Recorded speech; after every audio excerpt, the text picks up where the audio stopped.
मैं भी पढ़ रहा था तिलक साहब के बारे में, तो वहां पे मैंने देखा कि 1908 में तिलक साहब को 6 साल की सजा होती है, और सजा होने की वजह थी कि अलीपुर जो केस था, उस केस के बारे में तिलक साहब ने अपनी न्यूज़पेपर केसरी में उसके बारे में लिखा। तो मैं ये देखना चाह रहा था कि वो जज कौन था।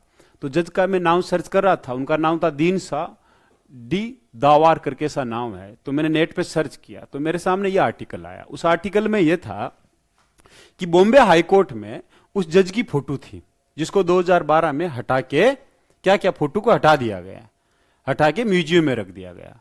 तो मुझे ये न्यूज अच्छी लगी, लेकिन मैंने जैसे ही आर्टिकल को आगे पढ़ा, अगली लाइन पढ़ी, the article has refer to killing of 2 European women at Muzaffarpur by terrorist.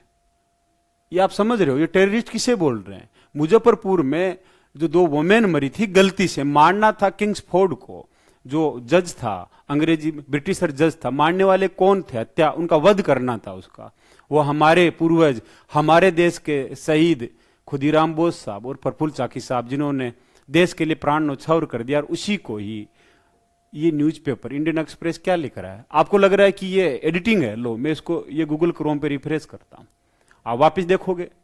ठीक, आज की डेट है अभी की 23 नवंबर 2025 ही, आर्टिकल है 2012 का 17 अगस्त का, और इसमें यह लिखा रहा, देखो यार, मुजफ्फरपुर बाय टेररिस्ट। अब मैं क्या ही बोलूं यार, अपने देश के लोग ही शहीदों को, पाकिस्तान तो छोड़ो ना यार, पाकिस्तान से खतरनाक लोग हैं जो ये लिख रहे हैं। अब मैं किसी को भड़का नहीं रहा हूं, कोई जाके मत कर देना, मैं तो सच बोल रहा हूं। अगर सच बोलना गुनाह है तो यार तुमसे तो बड़ा गुनाहगार नहीं हूं मैं। तुम लोग झूठ ये क्या लिख रहे हो? शर्म है नहीं तुम लोगों में? तुम बहुत बड़े भाई हो, मुझे पता है कॉपीराइट आ जाएगा इस पे।